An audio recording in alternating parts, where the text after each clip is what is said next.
Ito na nga ang second day namin sa Pinas.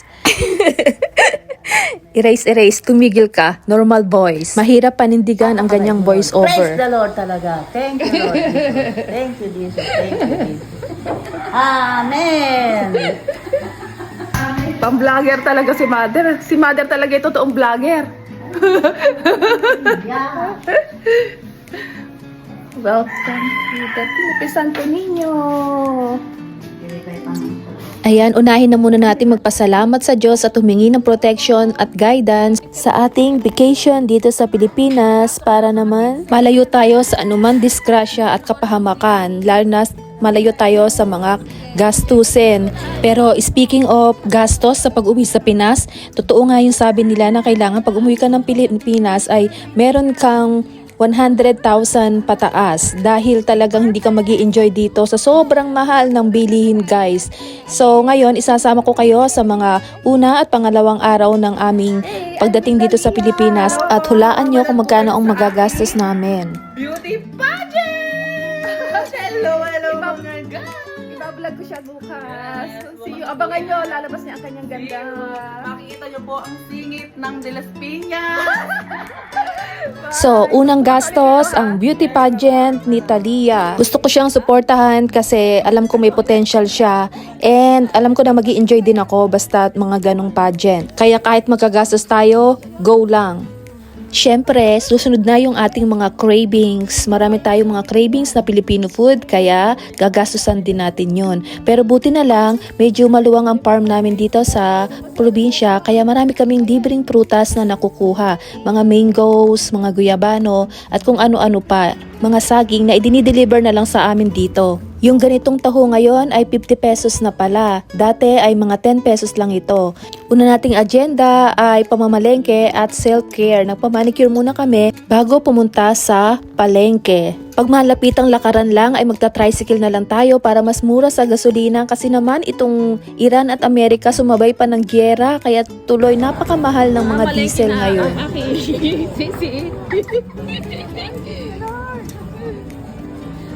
Ang baba ng palitang yan, Sisi.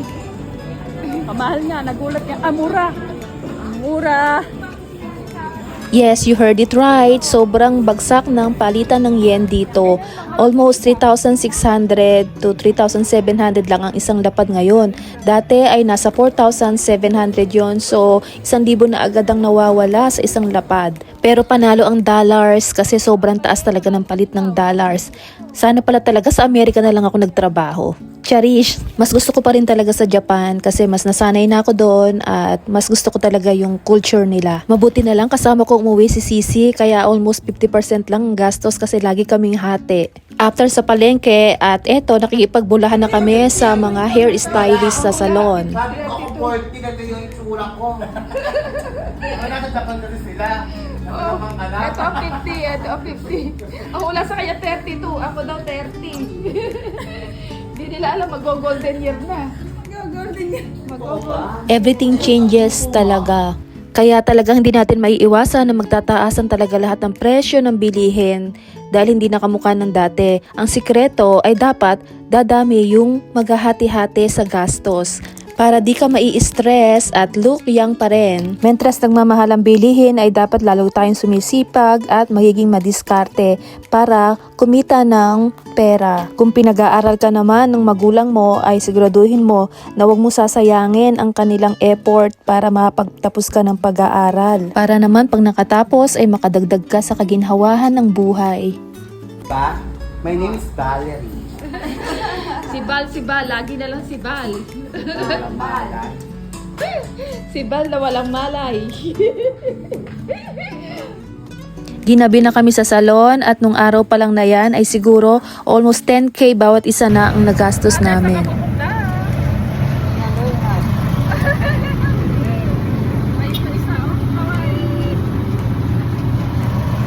Kinabukasan, lumabas na naman kami para sa aming craving satisfaction ng mga kakanin.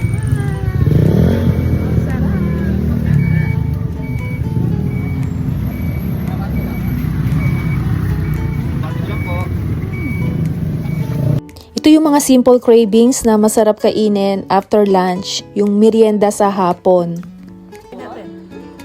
Kwek-kwek, bata, kwek-kwek. Kwek-kwek. Kwak-kwak. Kwak-kwak. Ngayon to, ano to, walang carbs. Sarap no. Sarap suka. Sarap.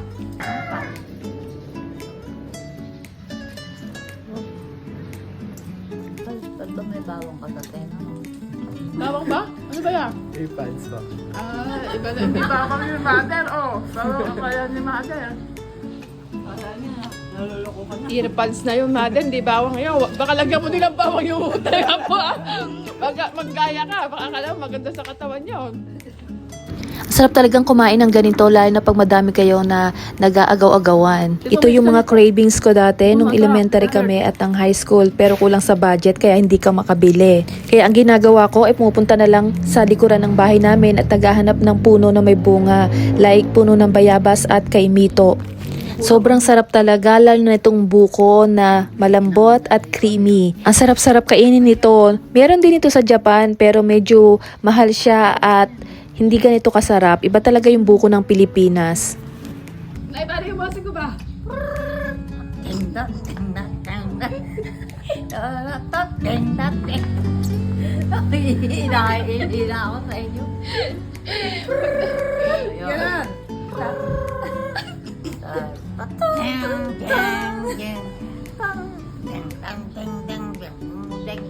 After namin mag-food trip ay dumiretso na kami sa kabilang bayan para naman makipamiesta sa kanila. Bispiras ng piyesta ngayon so inaabangan namin yung parade. At bali-balita ay pupunta raw si Mark Heras. So crush ko pa naman yun nung ako ay kabataan kaya talagang pinuntahan namin. Nag-aabang kami ng parade. Ayan yung mga pinsan namin magaganda. Yung mga pamapamangkin. Si Nanay. Ay, si Nanay. Ayan, please subscribe to my channel. Bell in Japan. Ayan. Makikita kami tita. Happy Fiesta. Happy Fiesta. Ang makikita daw yung ex ni Sis. Hindi ba ex mo yung ipaparada? Ay. Si Marquez! Hindi mo ba natatanda? Sumali ka dati sa Starstruck? Kasabayan mo yun.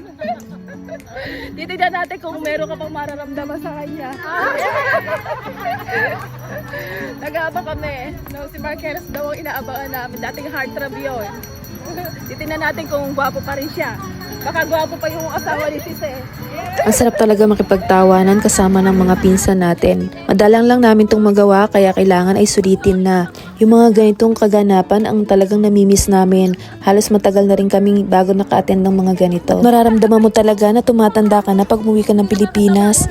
Kasi yung mga bata dati ay mga dalaga na ngayon. Halos hindi na namin makilala yung mga pamapamangkin namin. Sakto at nakita ko pa yung ninang ko na taga dito. Sobrang saya talaga.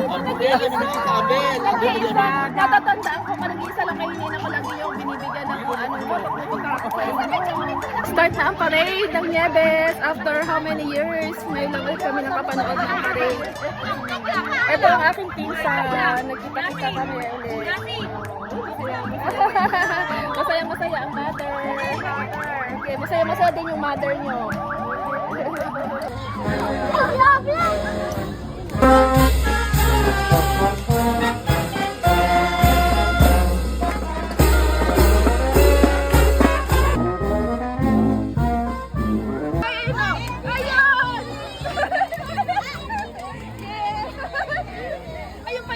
Ayun pa yung isa. Okay, kawanin mo na. Ayun o.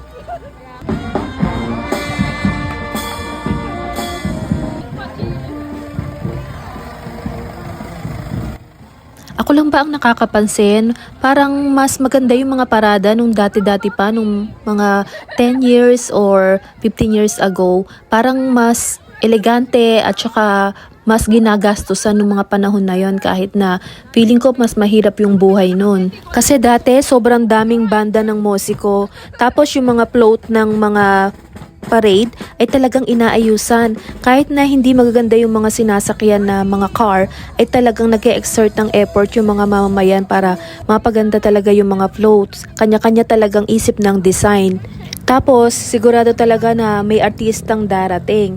Hindi kamukha ngayon, talagang nag-promise si Mark Heras, nag-announce pa siya sa page niya na pupunta siya. Pero disappointed ang lahat kasi intay yung mga tao pero hindi siya dumating. Kaya wala talaga kahit isang artista na nagpakita sa parade. Kahit yung mga pinarada din naman ay kakaunti lang. Hoping na next year ay mas lalo pa nating mapaganda yung mga ganito kasi part talaga to ng culture natin. Ang dami ko nang nakita ng mga fabulous na parade, lalo na yung mga parade sa Disneyland. Pero kahit na simpleng ganito yung parade natin sa mga baryo, ay talagang nakaka-enjoy pa rin. Lalo na itong mga bigayan ng candy. Talagang ito talaga ang legit na nakakasaya. Abay, pinaasa tayo, nandito si Mark Harris, wala naman pala. Oo nga, nako. Shoutout mo si Mark Harris, tatanggap ko sa kanya. Shoutout mo na natin. Shoutout kay Mark Harris. Wala kayo sa salita. Nanggaling mo sa salita. Nanggaling mo sa asa ka lang. Nanggaling mo sa kalang lugar. Asa ka. At ganon. Ay, alika na. Umuwi kaming disappointed dahil hindi dumating si Mark Heras. At pag uwi namin, naluto na ang inangyet with mangga. So ito naman ang ating kakainin ngayon. Tapos nilagay ito, no? Ay, kukunin mo nga natin. Dinilaan niya, tsaka nilagay ito. Alam mo, Mother, mas nasihan pa ako sa bunjing-bunjing mo na musik ko kaysa doon sa mga musik ko pinanood ko kanina doon. Kakainis nga yun eh, no? Puro pating, deng, deng, deng, deng, deng. Ganito na lang muna. Thank you guys. Please follow and share.